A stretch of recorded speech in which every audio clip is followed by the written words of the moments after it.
Bonjour. Aujourd'hui, je m'adressais à ceux qui s'intéressent beaucoup à leurs origines et qui sont à la recherche de connaître leurs ancêtres lointains, souvent par des tests d'ADN, sur lesquels il y a des réserves à exprimer, mais sur lesquels il y a aussi des possibilités à souligner.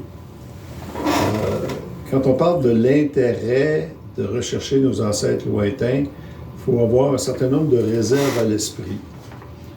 Si on recule de 5 générations, à la 5e génération, on a 16 ancêtres. C'est-à-dire qu'on a 2 parents, 4 grands-parents, puis à la 5e génération, on a 16 ancêtres.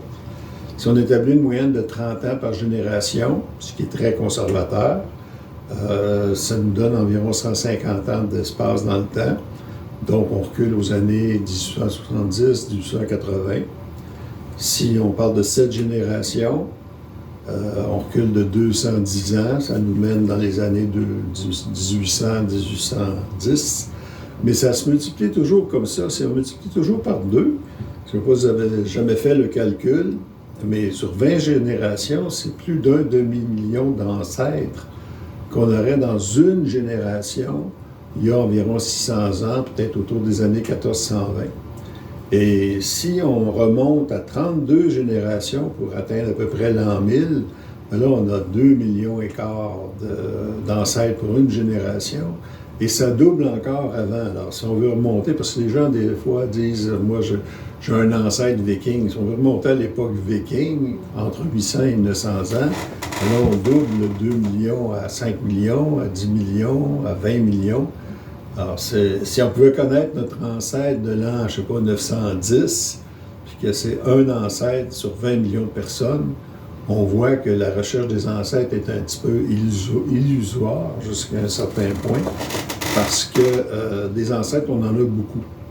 Et quand j'entends quelqu'un dire « Moi, je descends de Guillaume le Conquérant, moi, je descends de Charlemagne », par une lignée ou par une autre, on peut tous, probablement, quand on vient d'Europe de l'Ouest, remonter à des ancêtres connus, parce qu'il y a tellement de monde que ce qu'on ne peut pas faire comme lien direct, on peut le faire comme lien indirect. Donc, tout le monde peut avoir un ancêtre viking, un ancêtre franc, un ancêtre gallo-romain, un ancêtre romain. La question ne se pose pas dans ces termes-là. Donc, par rapport à des tests comme celui que propose Ancestry, basé sur l'ADN autosomal, il y a aussi d'autres limites. Par exemple, les Français se font très peu tester à cause d'une réglementation qui interdit la circulation d'informations de nature biologique là, en France. Donc, quand vous vous faites tester, par exemple, un Américain qui se fait tester risque de se découvrir des origines en Allemagne ou en Scandinavie ou dans les îles britanniques, parce qu'il y a beaucoup de personnes qui ont été testées dans cette région-là de l'Europe, alors qu'en France, il y en a très peu. Il y a un déséquilibre, et c'est toujours par comparaison qu'on établit nos origines. Alors, c'est sûr que si vous avez des résultats qui indiquent beaucoup d'ancêtres allemands, mais que c'est pas complet par rapport à la réalité, parce que vous avez plus d'ancêtres français que d'ancêtres allemands, le résultat va être faussé. L'autre réserve, l'autre dimension qui est importante, je vais prendre mon cas, moi j'ai 21% d'ADN irlandais, 10% de Sicile Calabre, 6% du Pays Basque et 9% chez les Slaves de l'Ouest. Est-ce que je peux dire que je descends d'un Irlandais, que j'ai des origines irlandaises, siciliennes, basques ou polonaises? C'est trompeur, parce qu'en réalité, les Normands, mon nom est associé à la Normandie, les Normands ont conquis toute la partie sud-ouest et sud-est de l'Irlande à une certaine époque. Les Normands ont établi un royaume en Sicile qui a duré 200 ans et ont mis le pied en Calabre. Les Normands étaient présents, et même les Scandinaves avant eux, au Pays Basque espagnol, à proximité de la frontière française. Alors, donc, si je prends juste ces éléments-là, je pourrais en tirer comme conclusion que c'est bien plus la preuve de mes origines normandes qu'un lien de parenté avec l'Irlande, la Sicile ou la Calabre. Mes ancêtres ne viennent pas nécessairement de ces régions-là, quoi qu'il y a pu en avoir, Mais il y a des gens en Sicile qui ont du sang normand, comme il y a des gens en Irlande, beaucoup qui ont du sang normand, et la même chose au Pays Basque. Quant aux Slaves de l'Ouest, ils faisaient partie de ce qui est aujourd'hui l'Allemagne. Il y avait dans le nord de l'Allemagne des tribus slaves qui ont été germanisées avec le temps. Et les Normands viennent souvent de cette région-là. Donc là, c'est antérieur à l'apparition de la Normandie. Autre élément important, c'est l'évolution des identités collectives dans le temps. Si on dit j'ai des ancêtres vikings, j'ai des ancêtres francs, j'ai des ancêtres anglo-saxons, de quel anglo-saxon, de quel franc ou de quel viking parle-t-on? Si je me situe par exemple vers l'an 1000, alors que les vikings ont souvent été des mercenaires engagés dans des luttes entre les rois qu'il y avait dans les îles britanniques, ces mercenaires-là étaient recrutés à Jomsburg. Jomsburg, c'est une île se situant sur la côte de la Pologne. Puis en 950, le roi Harald Ier, qui est le premier roi danois, qui a construit une flotte pour aller aider ses frères d'armes de la Normandie qui risquaient de perdre la Normandie, qui existait depuis 1911. Lui, il a enterré un trésor personnel qu'on a retrouvé dans l'île de Rügen, qui est aussi sur la côte allemande. Donc, ces Vikings-là ne venaient pas nécessairement de Suède ou de Norvège. Les Vikings, ça correspond à des gens de multiples identités.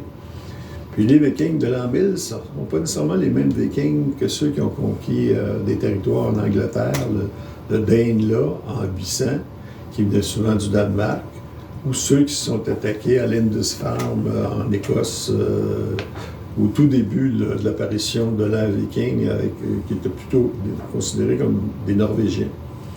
Alors, il y a des termes comme ça. En 1100, après la conquête normande de l'Angleterre était dominée, on ne parlait pas d'anglais à ce moment-là, par des Anglo-Normands qui avaient assujetti les Anglo-Saxons et qui se distinguaient des Normands et des Bretons de France. Aujourd'hui, on parle des Anglais. Puis même plus tard, quand on va parler de la conquête de l'Irlande, on va dire que les Anglais ont conquis l'Irlande. Mais en 1180, les Anglais qui ont conquis l'Irlande, c'était essentiellement des Anglo-Normands francophones qui dominaient en Angleterre. Alors, ces identités-là changent beaucoup. Les Francs, on peut dire la même chose. 750-800, l'Empire franc couvre à peu près toute la France, toute l'Allemagne, le nord de l'Italie, ce qu'on appelle la Belgique aujourd'hui ou la Tchéquie, toute l'Europe centrale, une bonne partie de ce qui est devenu ensuite l'Autriche-Hongrie. Donc, être un Franc au 8e siècle, c'est quasiment comme être un Européen au sens d'aujourd'hui ou un Nord-Américain. Alors que 300 ans plus tôt, quand on regarde les cartes, on parle de l'invasion de l'Angleterre par les tribus germaniques, mais là, il y a un territoire assigné aux Francs, il y a un territoire assigné très clairement aux Angles, aux Saxons, aux Frisons, qu'on présente souvent comme les ancêtres des Hollandais, aux Danois un petit peu plus à l'est. Puis même les Francs ont fait une démarcation entre les Francs saliens, ceux qui sont allés du côté belge et français, versus les Francs rhénans, parce que les Francs étaient quand même à l'origine une tribu germanique. On parle de Francfort, une capitale des Francs, on est en Allemagne. Si on monte un petit peu plus loin, autour d'un petit peu de la fin de l'Antiquité, au temps de Jésus-Christ ou de Jules César, on parle des invasions germaniques, on parle toujours des Cimbres ou des Teutons. Et pour la France, on ne parle pas de Français, on parle de Gallo-Romains et de Bretons. Alors, ces identités-là, je veux dire, si je me relie aux tribus germaniques ou nord-germaniques de la Manche, je ne peux pas m'identifier comme angle ou comme saxon. Je veux dire, il faut que je me relie aux cinq quand on parle de la période en question. Alors, toutes ces réserves-là étant mises en compte, on peut penser que c'est illusoire d'être à la recherche de nos ancêtres lointains. Par contre, il y a quelque chose de très intéressant qui est majeur. C'est la chaîne père-fils via l'ADN Y. On a une identité biologique avec l'ADN Y qui passe de père en fils sans modification ou à peu près sans modification et qui survit au temps. Alors, c'est utile pour la généalogie traditionnelle parce qu'à un moment donné, on peut découvrir qu'un Tremblay n'est pas vraiment un Tremblay parce que par sa signature biologique, on s'aperçoit que quelque part, il y a un ancêtre qui était plutôt gagnon dans sa lignée patronymique, ou en tout cas patrilinéaire. Du côté, si on veut monter plus loin dans le temps, on peut trouver quelqu'un il y a 300 ans, 400 ans, un squelette, et découvrir par la signature, sans avoir de papier, d'acte ou quoi que ce soit, découvrir à quelle famille il correspond par son ADN Y. Je vais prendre un exemple concret. En Normandie, il y a beaucoup de U106. Les U106, c'est porteurs d'une mutation qui est apparue il y a au-delà de 10 000 ans.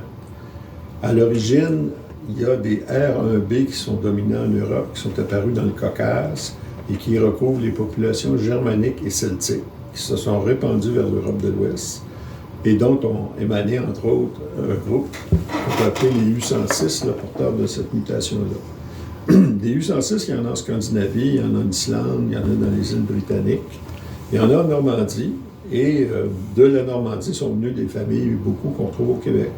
Je pense à des noms comme Jacob, Morin, Bouchard, Lemieux, Langlois, Lefebvre, Quintal, Lavallée, Doyon, Lambert, Simard, Baron, Lucier, Vigneault.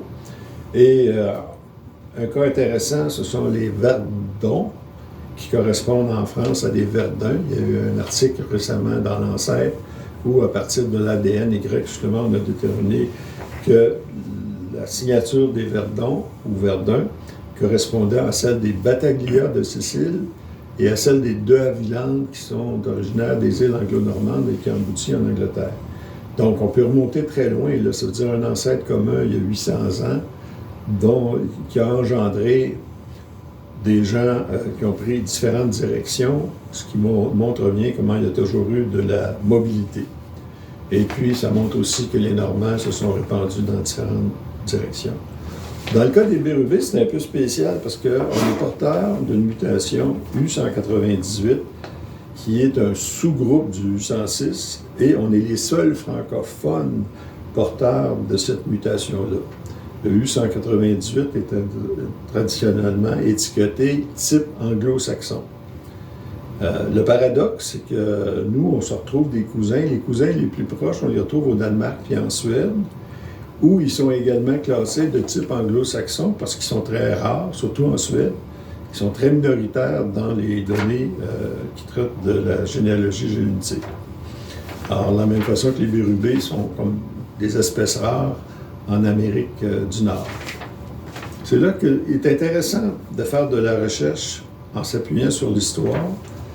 Moi, j'ai trouvé, d'ailleurs, j'ai écrit un petit livre qui s'appelle La saga des Bérubés depuis 900 ans.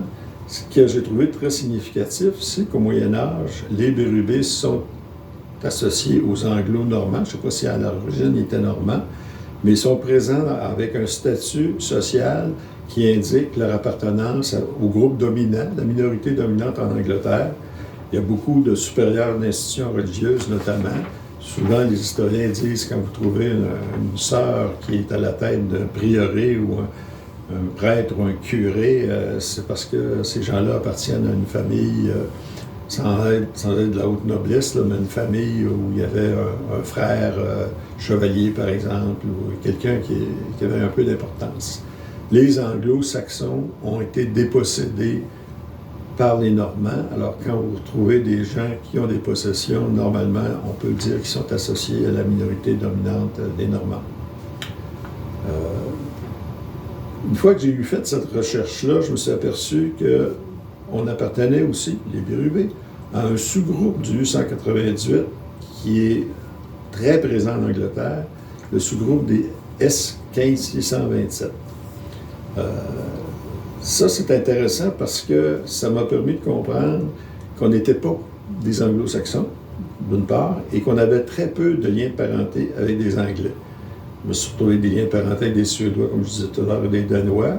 Du côté de l'Angleterre, il y a 3 noms de famille qui reviennent, ce qui n'est pas beaucoup, sur les centaines de noms qui sont associés au groupe des U198.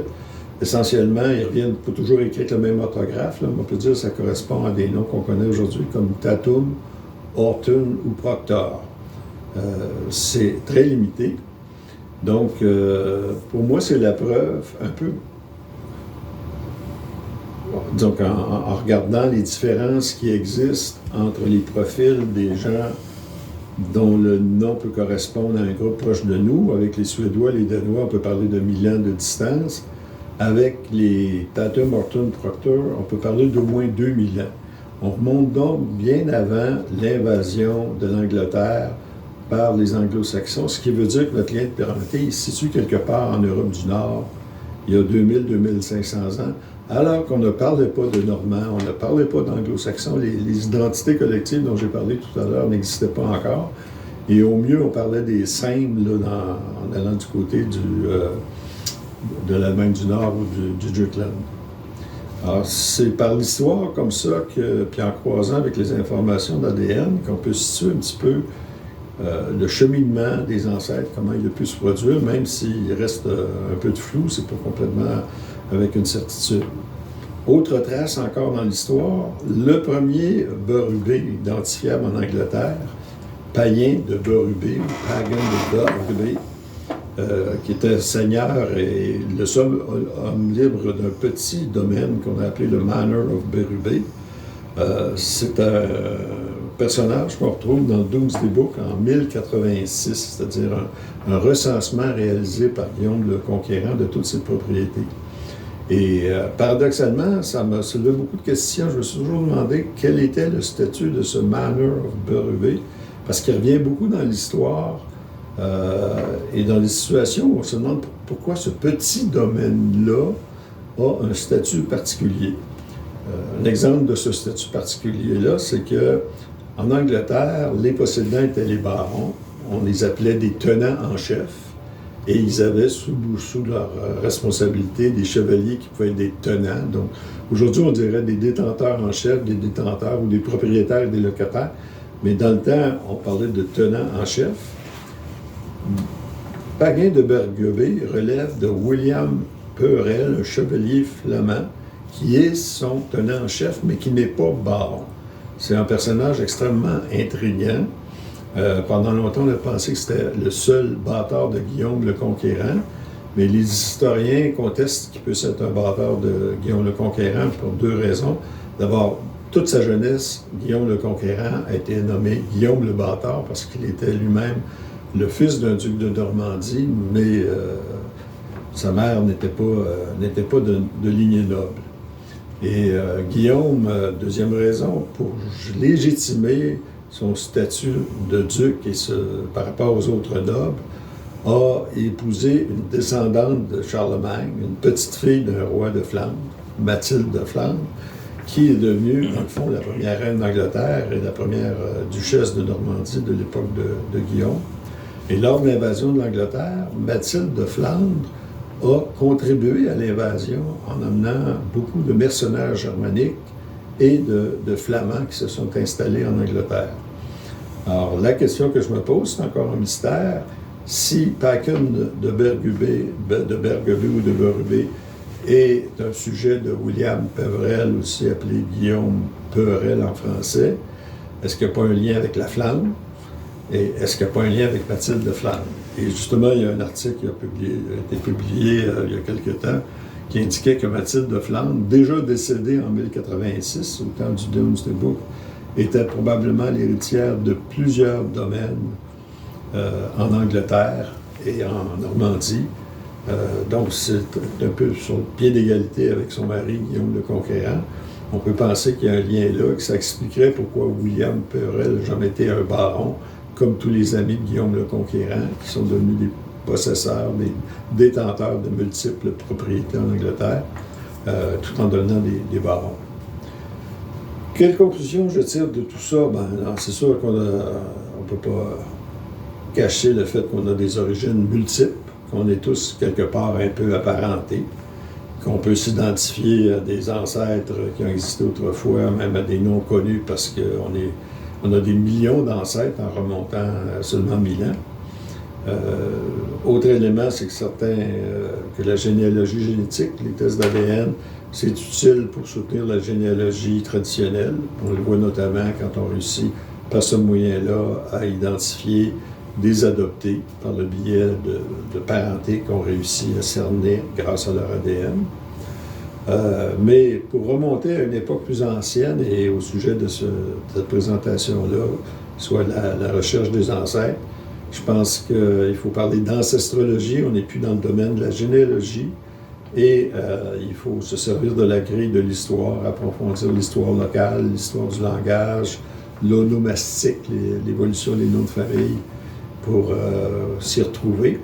Mais c'est quand même possible. Et j'espère qu'il y en aura d'autres qui pourront faire une démarche les renseignant sur leurs origines davantage. En tout cas, si vous avez des questions, faites-nous-les parvenir à notre adresse courriel fafq.org et ça nous fera plaisir d'y répondre. Merci.